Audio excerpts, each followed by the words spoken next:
मेरे बच्चे, कोई है जो निरंतर तुम्हें अपनी ऊर्जाएं भेज रहा है, जो तुम्हें मन ही मन अपना मानकर तुम्हारे ख्यालों में खोया जा रहा है, लेकिन तुम उसकी ऊर्जा को महसूस नहीं कर पा रहे क्योंकि तुम अपने जीवन में उलझे हुए हो। लेकिन आज मैं तुम्हारी उलझन को समाप्त कर दूंगा, तुम्हें समृद्धि प्रदान करूंगा, लेकिन तुम्हें मेरी बात को ध्यान से सुनना होगा। मनुष्य के जीवन में जब प्रेम नहीं होता तो वो प्रेम की तलाश में सदैव रहता है। वो सदैव मुझसे एक ऐसे साथी की कामना करता है जो उसे हर तरह की मुसीबत से बाहर निकाले, जो उसे सहारा प्रदान करे, जो उसके बुरे दिनों में उसका साथ दे, जो उसे अपनी बाहों में छिपा कर रखे, जो उसकी सारी चिंताओं, सारे थकान को मिटा दे। वो ऐसे मनुष्य की कामना करता ही रहता है, निरंतर उसके विचार किए जाता रहता है। साथ ही साथ जब भी कभी वो संगीत सुनता है तो उसका विचार करता है।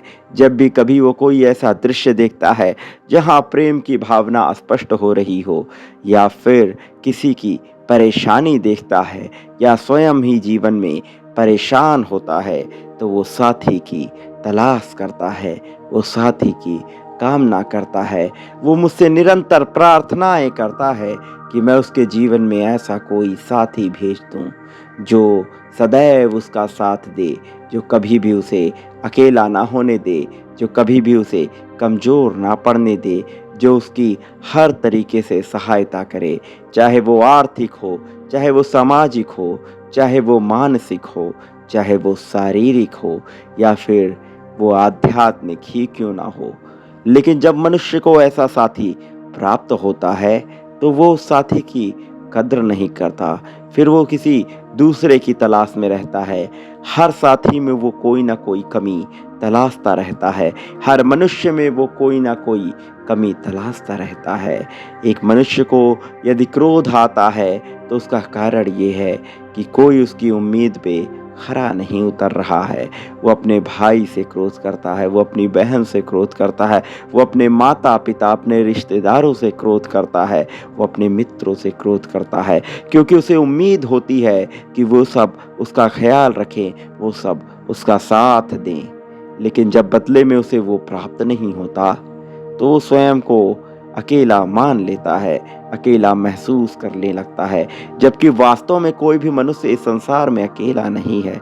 इस संसार का हर एक एक कण उसके साथ है, ये संसार स्वयं ही उसके साथ है, मैं उसके साथ हूँ। फिर भी वो ऐसा अनुभव करता है, वो अपने साथी की कद्र नहीं करता, उसकी परवाह नहीं करता। मेरे प्रिय, तुम्हारे भी जीवन में ऐसा ही कुछ है। तुमने साथी की चाह की, किसी और ने भी साथी की चाह की, तुमने उसे प्रेम दिया, उसके लिए त्याग किया, किंतु उसने तुम्हारी कद्र नहीं की। और कहीं न कहीं तुम्हारे भी मन में ये बात रही कि तुम्हें जो मिला है वो संपूर्ण नहीं है, उसमें कोई न कोई कमी है। तो ये भाव दोनों ही ओर से रहा, किंतु उसकी ओर से ये भाव ज़्यादा रहा। तुम हर बार, प्रत्येक समय संघर्ष करने को तैयार थे, प्रत्येक समय समर्पण करने को तैयार थे, समझौता करने को तैयार थे। प्रेम के लिए तो तुम कुछ भी करने को तैयार रहे, लेकिन तुम्हारे त्याग को कोई समझ नहीं पाया, तुम्हारे त्याग को कोई पहचान नहीं पाया। तुम्हारा अपना साथी जिसके लिए तुमने इतनी कामनाएं की, वो भी ये नहीं जान पाया कि तुम्हारे भीतर उसके दिल में कितना प्रेम है। मेरे बच्चे, तुम्हारे दिल का प्रेम मैं जानता हूँ, तुम्हारे दिल के भाव मैं जानता हूँ। मैं जानता हूँ कैसे तुम अपने परिवार के लिए भी छटपटाते रहते हो, कैसे तुम सबको खुशियाँ प्रदान करना चाहते हो, कैसे तुम अपने परिवार वालों की आंखों में आंसू नहीं देखना चाहते, कैसे तुम सबके सहारा बनना चाहते हो।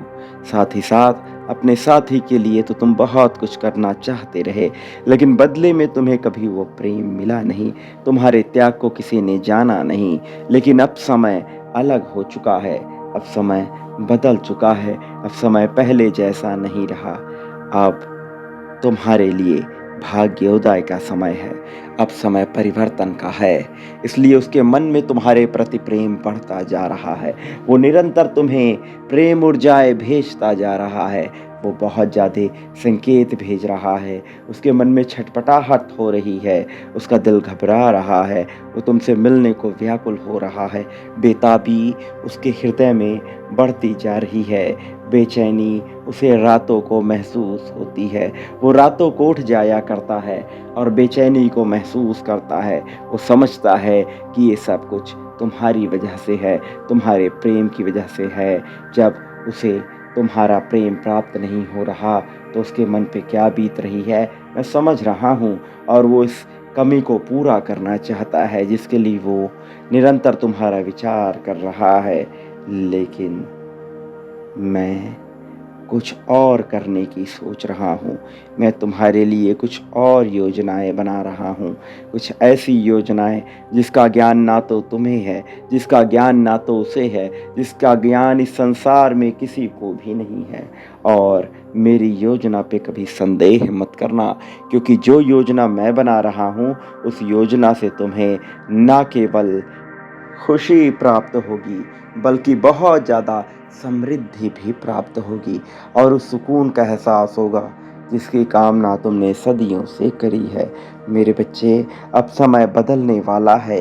ये माह तुम्हारे लिए खुशियों से भरा माह होने वाला है। अब तक इस वर्ष तुमने बहुत सारे अनुभवों को देखा है, बहुत सारी परिस्थितियों को देखा है, बहुत सारी कामनाएं रही हैं तुम्हारी, लेकिन अब उन कामनाओं की पूर्ति का वक्त आ चला है।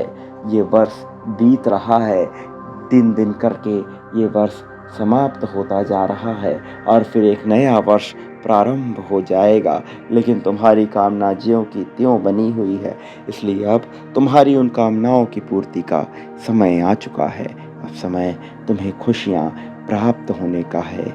अपने मन से भय निकालो, अपने मन से चिंता निकालो।